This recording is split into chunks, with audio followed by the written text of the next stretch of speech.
le podcast Social Selling.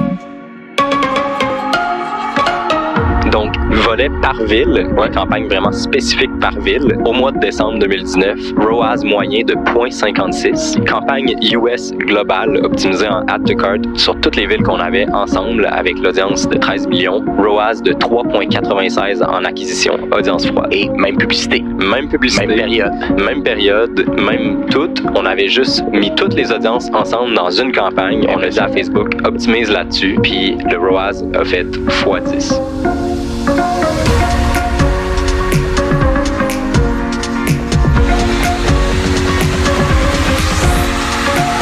Mon nom est Antoine Gagné, au nom de toute l'équipe de J7 Media. Je suis très content de vous avoir avec nous aujourd'hui pour un nouvel épisode de Social Selling. En début 2019, Facebook a fait l'annonce d'une nouvelle technique à utiliser pour avoir du succès sur sa plateforme. Le nom donné à cette technique est le suivant: le Power 5. En gros, après avoir analysé des dizaines de milliers de campagnes publicitaires, les ingénieurs chez Facebook ont pu repérer 5 fondamentaux à mettre en place à chaque fois qu'on lance de nouvelles publicités. Un de ces fondamentaux se nomme Account Simplification. L'idée est la suivante: Facebook recommande d'avoir un minimum de campagnes et d'audience possible dans son gestionnaire de publicité. La théorie est intéressante, mais qu'est-ce que ça donne concrètement en pratique? On a donc fait plusieurs expérimentations chez J7 Media et on vous livre aujourd'hui un cas assez fascinant. Écoutez, sur une même période, avec les mêmes publicités, on va vous démontrer aujourd'hui que simplement en intégrant les meilleures pratiques à notre approche publicitaire, on a généré des résultats 3,5 fois plus élevés.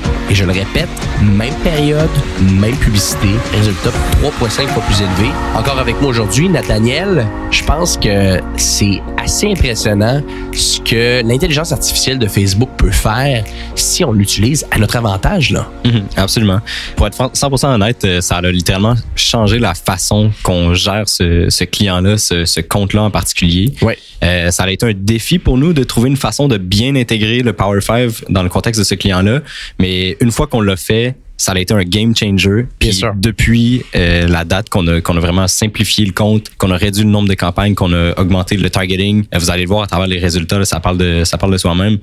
Ça a tout changé. Effectivement. Puis, avant de rentrer dans le vif du sujet puis d'expliquer le client, j'aimerais ça qu'on prenne un petit peu de temps juste pour redire aux gens aujourd'hui. Là, il y avait notre ancien collègue Tarek qui avait fait un podcast avec Olivier Lambert dans le temps qui parlait un peu du Power 5. Mais peux-tu nous redire, Nathaniel, c'est quoi ce Power 5-là, spécifiquement, point par point, pour que les gens aient un petit peu plus de contexte? Absolument. Donc, Power 5, t'en as parlé brièvement. Donc, c'est vraiment les 5 best practices, si on veut, les intégrations techniques que, littéralement, tu te dois d'utiliser pour vraiment tirer avantage de l'algorithme de Facebook. Donc, le système de Facebook, la façon dont il fait la distribution, les auctions, etc. Si tu veux tirer avantage de ça, puis être sûr que ton compte est 100% optimisé puis que tes campagnes sont 100% optimales, il faut que tu utilises les 5 points du Power 5 qui sont... Donc, numéro 1, le Dynamic Ads. Brièvement, chacun de tes produits, par exemple, sur ton Shopify va être associé avec un code unique, un ID. Puis, le Dynamic Ads, c'est ce qui te permet, en gros, de faire en sorte que la personne qui va aller sur ton site et qui browse un produit en particulier, tu vas être capable de comprendre que c'est vraiment cette personne-là qui est liée à cet événement-là. Ce produit-là, ouais. Ce produit-là. Puis ensuite, directement sur Facebook, on a tous déjà vécu ça. On est allé sur un site, on a regardé un produit, puis directement, on reçoit une pub de ce produit-là spécifiquement. Donc, il y a beaucoup plus...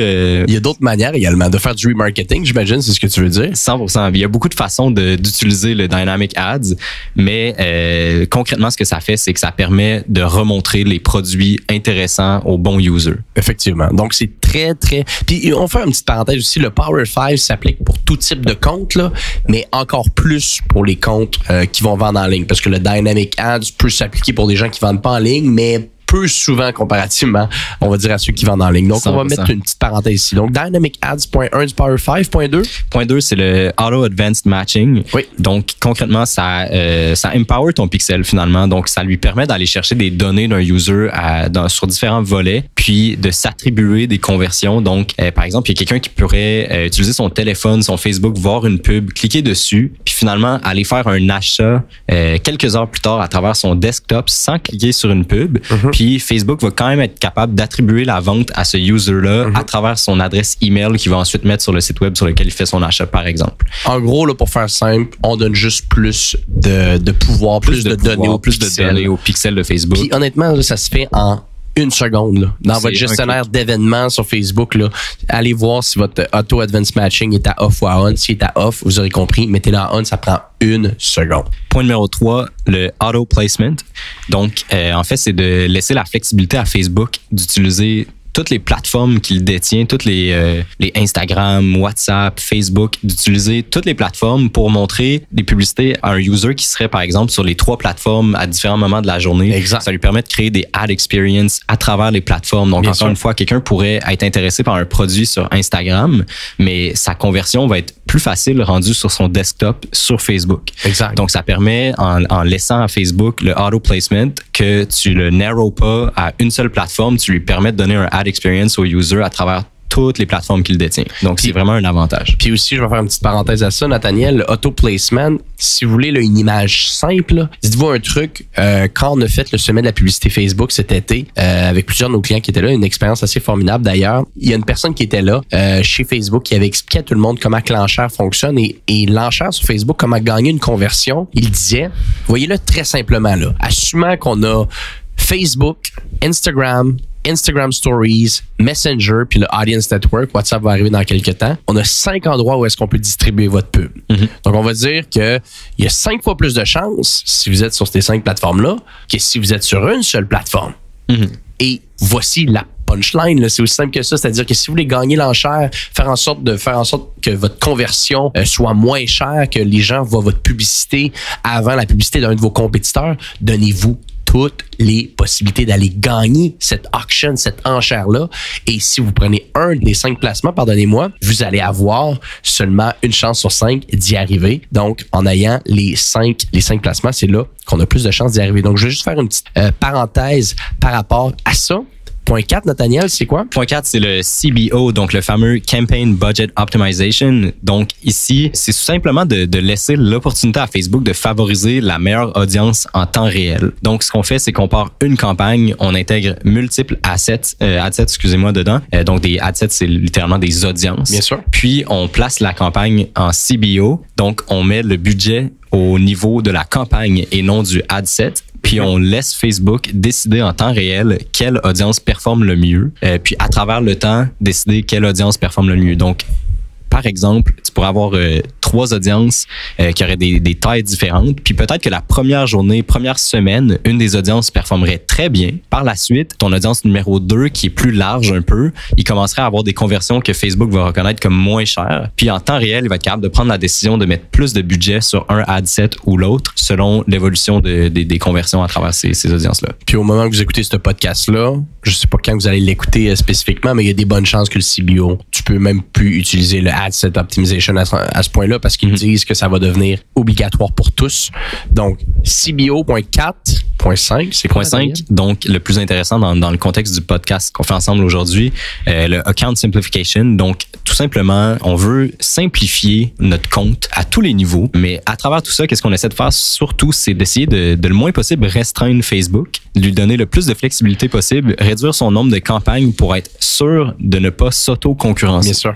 Donc, on veut être sûr de ne pas bider contre nous-mêmes en utilisant des campagnes différentes avec des objectifs qui sont peut-être similaires sur des audiences qui sont encore une fois similaires, où on aurait du overlapping, puis on se ferait compétition à nous-mêmes à travers nos audiences. C'est souvent ça qui arrive quand tu as trop d'audience. Tu t'en rends même pas compte à un moment donné, mais tu ferais une analyse, puis tu aurais 2 audiences qui, au final, ils ont peut-être 30% ensemble, la même audience qui cible. Donc, Facebook, tu te bats un sur l'autre. Ton audience est juste en train de se battre l'une sur l'autre et au final, ça fait simplement descendre tes résultats. Donc, t'es pas plus avantageux. OK. Point. T'as bien résumé le Power 5, Nathaniel.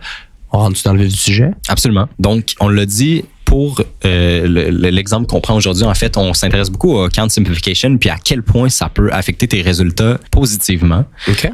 Donc, le client auquel on s'intéresse, concrètement, c'est une course à obstacles, okay. Donc qui est dédiée aux femmes. Puis, ce client-là, il a connu beaucoup de croissance dans les dernières années. Initialement, il faisait des courses seulement au Canada, dans l'Est du Canada, pas mal. Puis maintenant, c'est rendu qu'ils ont des dizaines de courses à travers le Canada et les États-Unis. Mm-hmm. Puis bon, même des multiples dates dans quelques villes. Ouais. Donc, c'est ça. C'est un client dans l'événementiel. Il est en hyper-croissance. En hyper-croissance, en effet. Puis, dans le fond, c'est ça. C'est une course à obstacles dédiée aux femmes. Puis, pour faire une espèce de contexte général, comme j'ai mentionné, ce client-là, il fait plusieurs courses qui vont se dérouler pas nécessairement en même temps, mais dans les mêmes périodes. Puis bon, il y a un calendrier qui est rendu littéralement à l'année, étant donné que là, il est rendu partout aux États-Unis pas mal. Puis en Amérique du Nord. Ouais, exactement. Puis il y a beaucoup de dates au Canada. Donc, la réalité, c'est que il faut faire la publicité sur environ 6 mois pour vendre un événement. Donc, on se chevauche un peu au sens où on fait de la publicité pour un événement qui va être dans 2 mois, puis un événement qui va être dans 4 mois, 6 mois. Puis, à travers ça, dans le fond, ce qui arrive, c'est qu'on a plusieurs villes pour lesquelles on advertise en même temps. Bien sûr. Puis, initialement, le funnel, bon, si je retourne à il y a quelques années de ça, qu'est-ce qu'on faisait? C'est qu'on avait tout le temps un targeting qui était par ville. Donc, on entourait, par exemple, la ville de Québec ou Las Vegas, Los Angeles, peu importe la ville où il était. Puis, on avait tout le temps une campagne qui était en acquisition. Donc, en audience froide, qui était vraiment ciblée sur sa ville et ses environs, et une campagne de bottom of funnel, donc de retargeting pour les gens qui avaient manifesté un quelconque intérêt ou qui avaient posé une action par rapport aux autres publicités sur l'acquisition, qui était encore une fois ciblée par zone, donc vraiment par ville. Fait qu'on avait un targeting qui était très narrow plutôt que global. Puis juste pour faire ça simple, fait que mettons, dans un contexte où est-ce que là, toutes les villes sont en promotion, OK? On va dire que c'est un moment de l'année où est-ce que tu as toutes les villes qui sont en train de faire de la publicité. Tu devais en avoir beaucoup.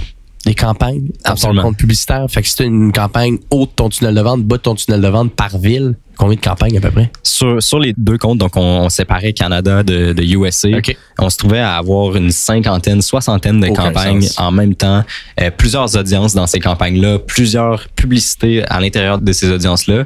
Donc, ton compte n'est pas simplifié, là. Pas du tout simplifié. Okay. Vraiment, c'était un contre-exemple, littéralement, il y a 2 ans. C'était un moment où il n'y avait pas encore Facebook vraiment annoncé les avantages, littéralement, du account simplification, puis comment tu pouvais le tirer avantage de ça. Okay. Donc, c'était pas quelque chose qui était nécessairement connu. Puis à ce moment-là aussi, il faut se rappeler, ça fonctionnait bien. Vraiment, notre défi, il n'était pas au niveau de la vente en général, mais plus de la constance des ventes. Puis s'assurer que semaine après semaine, vraiment, ça continuait à vendre puis qu'on avait des résultats qui étaient constants. Donc, on avait souvent des périodes de vente très importantes pendant les price increase. Donc, on utilisait tout le temps des hooks d'augmentation des prix qui se trouvent à être à chaque 4 à 5 semaines. Pour chaque événement, un événement va commencer à être vendu en early bird price à $39. Finalement, va être vendu quelques semaines après à $45, puis à $55, etc. Ouais. Donc, on avait vraiment de la facilité à vendre les billets, mais pas avoir une constance à travers les semaines qui perdurait, puis sur lesquelles on pouvait vraiment se fier puis planifier les budgets en conséquence. En gros, mettons, je résume ça simplement, tu avais de la misère à savoir sur quel bouton peser à longueur d'année parce que tes campagnes variaient beaucoup, c'était difficile d'optimiser, puis j'imagine que surtout que Facebook éventuellement a annoncé le Power 5, le Account Simplification, c'est ce qu'on va parler aujourd'hui. Tu as dû voir également, à travers le temps, une descente de tes résultats parce que l'algorithme de Facebook s'est amélioré de plus en plus. Il n'aimait pas ça, le targeting par ville. Exactement. Puis un truc qu'il faut comprendre, c'est qu'une fois que Facebook te propose une solution, c'est parce que la machine a changé, a évolué, l'algorithme est différent. Puis c'est rendu qu'il faut peser, comme tu l'as dit, sur des boutons différents pour réussir à bien capitaliser sur ce nouvel algorithme-là, puis sur ce nouveau système-là. Bien sûr. Puis si tu adoptes pas les solutions qu'ils te proposent, mais c'est sûr que over time, tu vas finir par voir les conséquences, 100%. Voir une diminution des résultats. Puis pour retourner à notre exemple concret. Ouais, donne-nous du contexte un peu là, ouais. Qu'est-ce qui s'est passé? C'est que, en réalité, quand on a commencé à travailler avec eux, ils n'utilisaient même pas encore leur pixel. Incroyable. Puis finalement, dans les premiers mois de travail, on était beaucoup en campagne de trafic. Donc, on optimisait en trafic pour avoir du volume. Okay. Quand on a commencé à avoir de l'information sur le pixel, on a changé l'optimisation. On a ajouté l'événement Add to Cart dans leur site web. Okay. Donc, on a commencé à adopter une best practice de Facebook qui était d'aller vers une optimisation sur un événement qui est vraiment conseillé par Facebook. Donc, Add to Cart. Par contre, on a adopté ça suivant la hausse de prix qui était le 15 mars 2019. Okay. On se trouvait être vraiment dans une période où les ventes étaient un peu en chute. Donc, on avait de la difficulté un peu à ce moment-là à vendre. On a voulu faire une optimisation qui serait une bonne décision qui augmenterait les résultats, qui peut-être favoriserait la distribution des publicités, puis qui ferait en sorte que Facebook irait vraiment optimiser sur les bons users. Qu'est-ce qu'on s'est rendu compte du 16 mars au 15 avril en 2019, c'est que ça avait pas nécessairement augmenté les résultats. Puis là, avant d'aller plus loin, là, donne-moi un petit peu de contexte, OK? Parce que là, juste pour que les gens qui nous écoutent aujourd'hui, on va faire un petit peu de contexte. Tu as plein d'événements. Tu advertises par ville. De ce que je comprenais, tu utilisais l'objectif trafic. Là. Donne-moi un petit peu de chiffres, donne-moi du contexte. C'était quoi tes résultats, on va dire, de tes campagnes avec ton objectif trafic par ville? T'es-tu capable de me donner un ROAS, un retour, qu'on soit capable de positionner un petit peu l'audience aujourd'hui qui nous écoute pour qu'ils soient capables de comprendre qu'est-ce qu'on avait devant nous en termes de résultats et pourquoi on a fait cette optimisation-là? En gros, c'est sûr qu'il faut vraiment faire la distinction entre notre top of funnel, notre bottom of funnel. Donc, c'est sûr qu'on avait l'habitude que nos campagnes d'acquisition étaient pas rentables. À ce moment-là, moi, je me fiais beaucoup à un coût par ajout au panier. Donc, c'était vraiment une métrique qui nous permettait de comprendre à quel point les gens y avaient de l'engagement envers nos publicités. Alors que, par exemple, un ROAS en audience froide, c'est pas nécessairement la métrique que tu veux le plus regarder si ton bottom of funnel est vraiment capable de venir convertir. Exact. Si tu as du volume, c'est pas grave de pas être rentable haut de ton tunnel de vente. Si ton bas de ton tunnel de vente, comme tu dis, est très, très rentable, puis tu as des gros volumes d'investissement.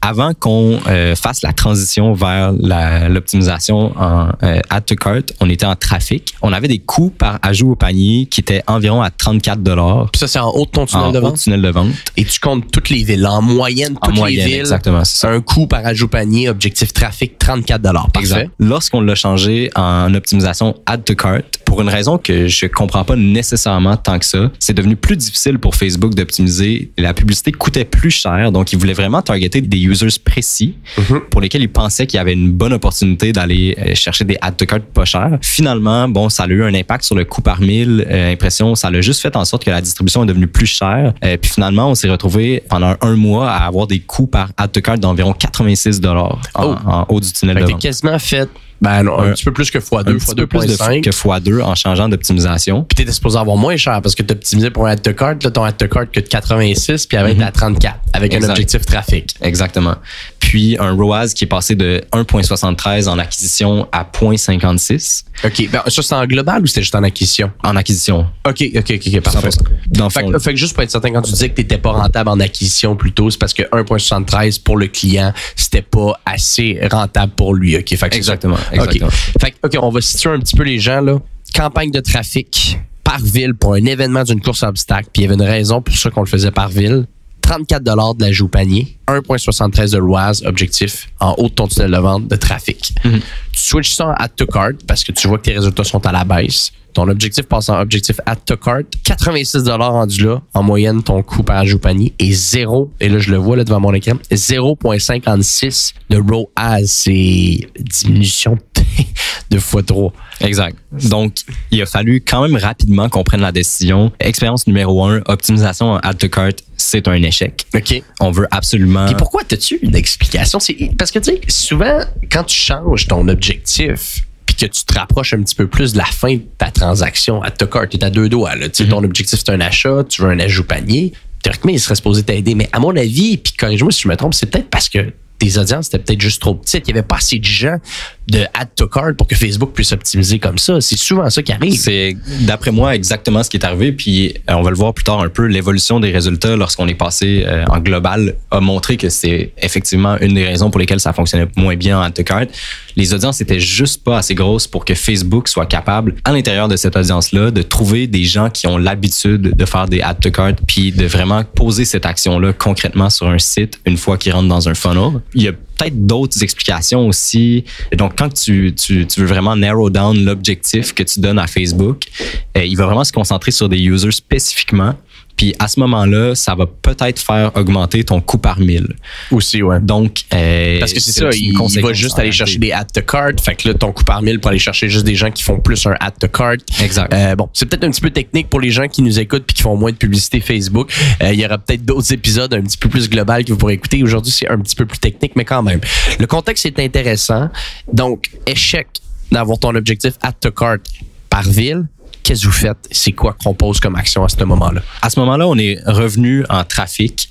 Par ville, donc, on voulait vraiment être sûr d'avoir du volume. C'était un peu la fin de la saison. On voulait être sûr d'aller maxer les événements qu'on avait et qui s'en venaient bientôt. Donc, on est retourné en trafic. On est resté dans des petites audiences. Puis, la raison pour laquelle ça fonctionne bien en trafic dans des petites audiences, c'est que Facebook va littéralement montrer ta publicité à tout le monde. Ben oui. Puis avec les budgets qu'on avait, puis la grosseur des audiences, on était littéralement capable de montrer la publicité à tout le monde. Donc, on était finalement dans un contexte où n'importe qui serait moindrement intéressé par cette course-là finirait par voir la publicité, puis peut-être acheter un billet. Puis les résultats le montraient, ça fonctionnait mieux quand on y allait en volume, en trafic. Mais encore une fois, tu n'avais pas un ROAS qui te permettait vraiment de passer à un niveau supérieur. Tu n'avais pas ta rentabilité extrême. OK.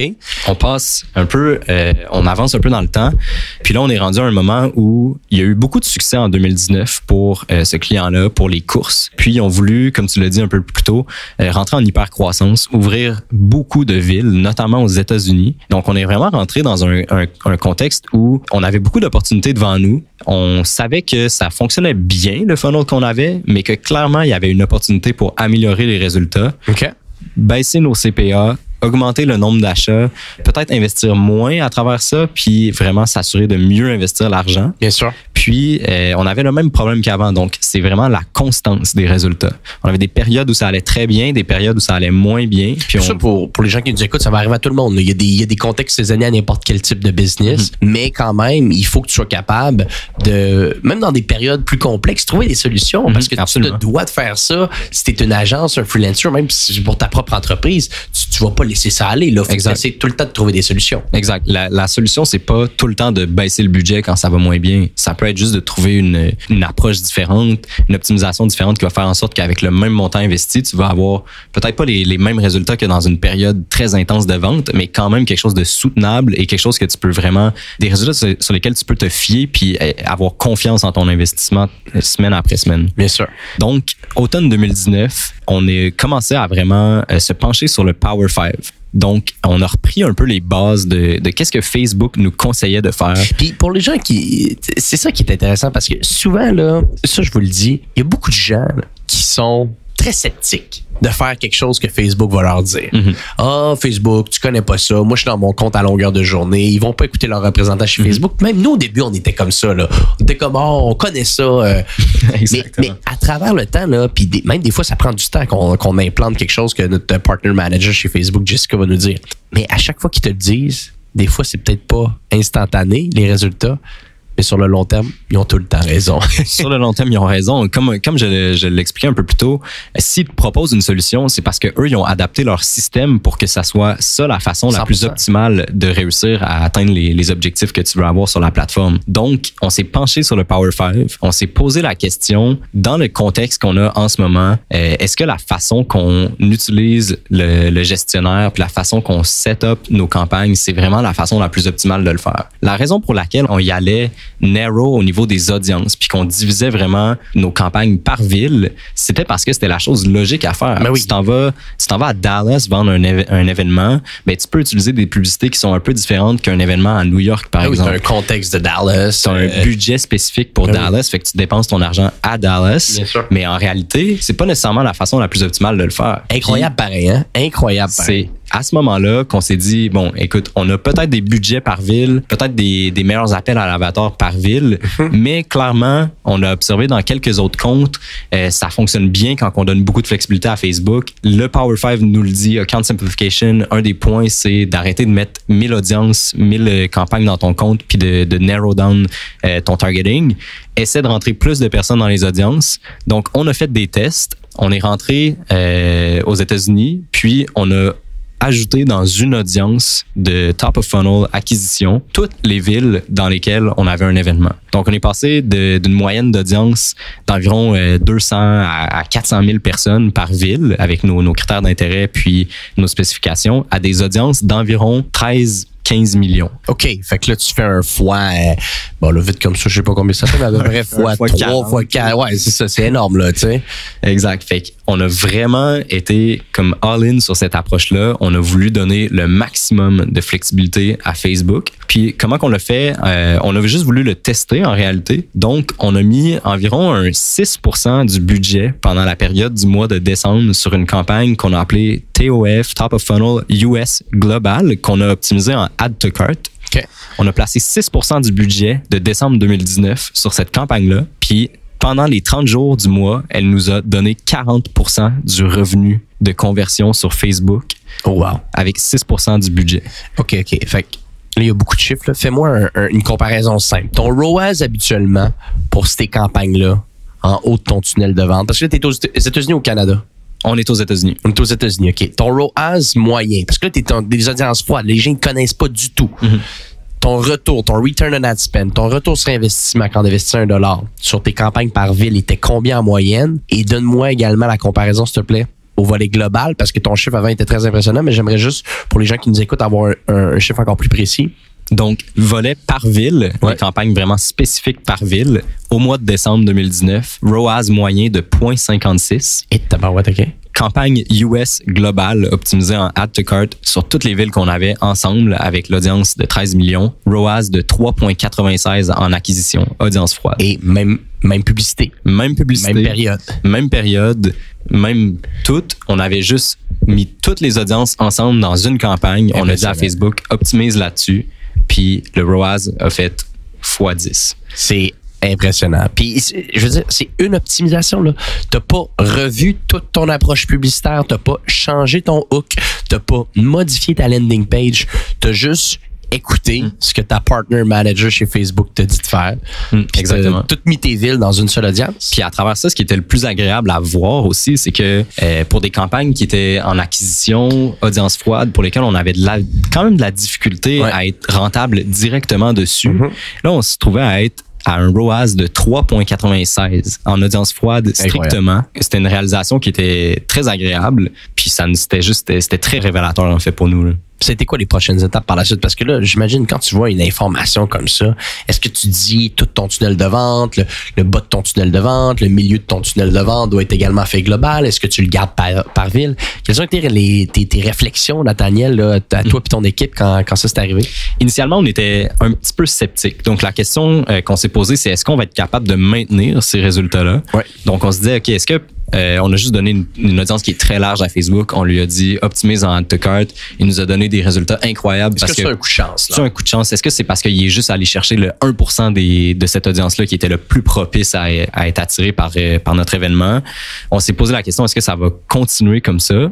Finalement, 100%. Pendant le mois de décembre au complet, début janvier, ça a continué. Les ROAS étaient très impressionnants. C'était juste vraiment constant. Donc, ça venait vraiment répondre à notre défi numéro 1, d'avoir une constance dans les résultats. Les résultats de la campagne globale avec un targeting broad étaient constants et positifs. On était rentable en audience froide semaine après semaine. Donc, à ce moment-là, un peu comme tu l'as amené, on s'est dit, OK, comment qu'on peut changer notre tunnel de vente au complet pour tirer avantage de cette réalité-là? On l'a vu, ça fonctionne très bien en top of funnel. Est-ce qu'il y a moyen qu'on change un peu le bas du tunnel de vente pour aussi utiliser cette approche-là? Donc, on a créé des campagnes qu'on a appelées des middle of funnel et on a aussi changé le bottom of funnel pour s'assurer d'y aller targeting broad aussi.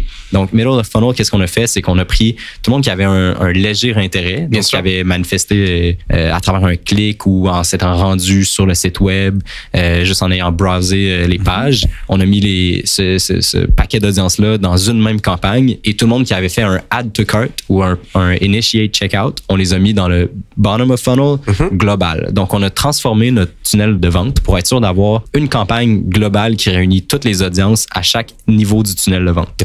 C'est sûr qu'on est dans une réalité où tu peux pas nécessairement laisser 100% de la flexibilité à Facebook pour l'optimisation. distribution parce qu'il faut quand même que tu remplisses tous tes événements. T'as une logique d'affaires. T'as une logique d'affaires derrière ça. Donc, on n'a pas réussi à mettre 100% du budget sur les audiences globales. On a quand même gardé nos audiences par ville pour être sûr qu'il y avait un minimum de distribution puis qu'il y ait au moins des gens de chacune des villes qui rentrent dans le funnel. Mais quand même, juste pour vous faire un détail des résultats, depuis environ 3 mois qu'on roule les campagnes globales, on a une moyenne totale pour les campagnes globales, donc broad, de un add to cart à $10, des coûts par achat de $20 et un ROAS de 5.2. Ça, c'est en moyenne. OK, parfait. En moyenne, versus des add to cart par ville à $33, donc x3 par rapport au global, des coûts par achat de $66, donc x3 par rapport à la globale, et un ROAS de 1.64, donc environ 4 fois plus faible que les campagnes globales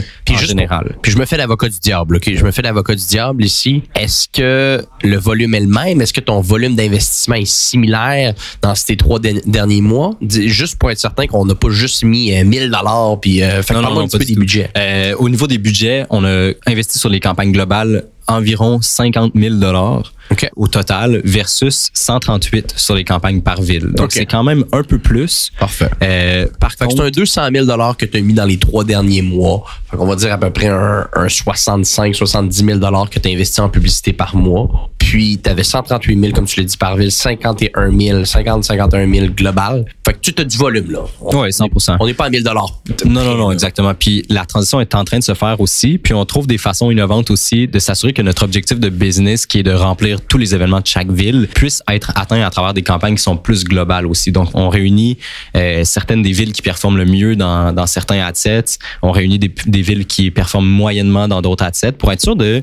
Encore une fois, le but, c'est juste d'augmenter les audiences, laisser le plus de flexibilité à Facebook pour être sûr de ne pas avoir des audiences de 200, 300 000 personnes narrowed down sur une ville seulement, mais vraiment de laisser à Facebook au moins la flexibilité d'aller dans 5-6 villes en même temps, puis à travers ça aussi s'assurer d'avoir un minimum de distribution sur tous nos événements. Intéressant, fascinant même, surtout quand tu te rends compte qu'il n'y a pas grand-chose qui a été changé. Tu sais, je veux dire, les hooks sont les mêmes, les périodes sont les mêmes, les prix sont les mêmes. C'est simplement une optimisation technique, là.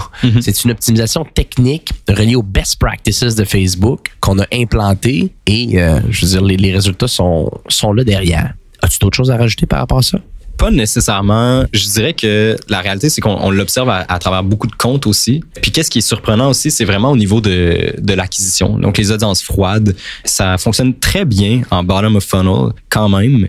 Les résultats en moyenne pour les campagnes de retargeting sont environ de x2 lorsqu'on utilise des globales. Mais c'est vraiment en acquisition, en audience froide qu'on se rend compte que on est capable d'être excessivement rentable, très rentable, des ROAS de 5 sur des périodes très longues en ayant un targeting très broad, alors que par ville, un targeting plus narrow en audience froide, ça devient très difficile d'avoir de... C'est logique. Hein? Dites-vous une chose, l'algorithme maintenant de Facebook va vous trouver.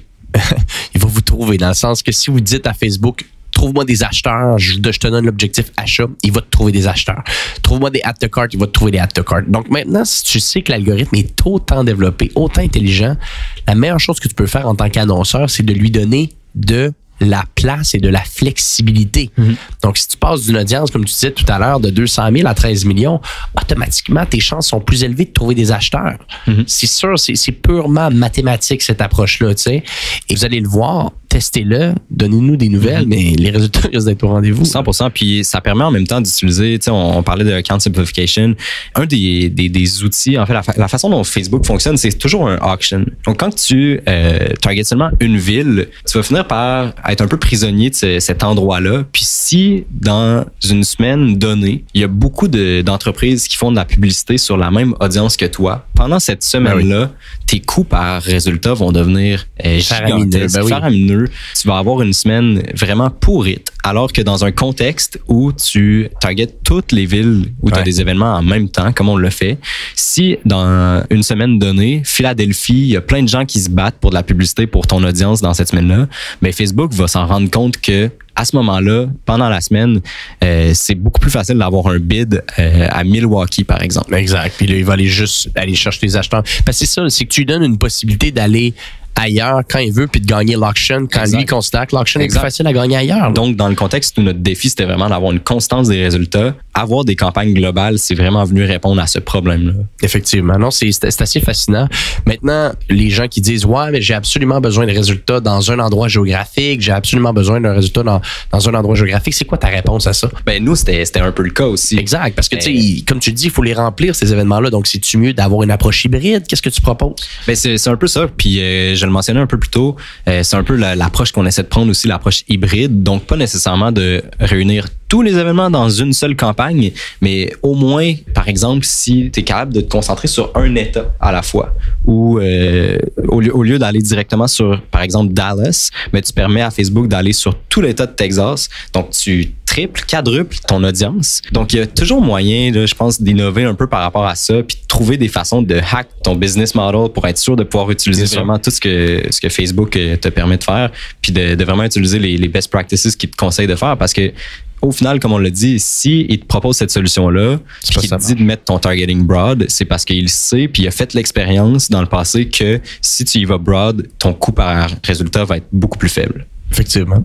Fascinant. Merci beaucoup, Nathaniel. Et peut-être avant de vous laisser, je vous invite à aller regarder. Encore une fois, on va mettre des ressources dans le lien de l'épisode où est-ce que vous allez être capable de regarder l'étude de cas, de regarder l'article. Et allez également vous renseigner sur le Power 5. Facebook a des articles qui sont excellents. On a d'ailleurs également, nous, un article sur notre site web qui explique le Power 5 de A à Z et mettez-le en application et soyez patient. Peut-être que les résultats au rendez-vous, au début plutôt, seront pas au rendez-vous, mais avec le temps, vous risquez de bénéficier des avantages d'utiliser ces techniques-là qui, comme on vous l'a mentionné aujourd'hui, ont donné des résultats 3 à 4 fois plus élevés en faisant une simple modification. Donc, merci, Nathaniel, pour cette information fascinante. Et sur ce, on se dit à bientôt pour un prochain épisode de Social Selling. Le podcast Social Selling. Social Selling.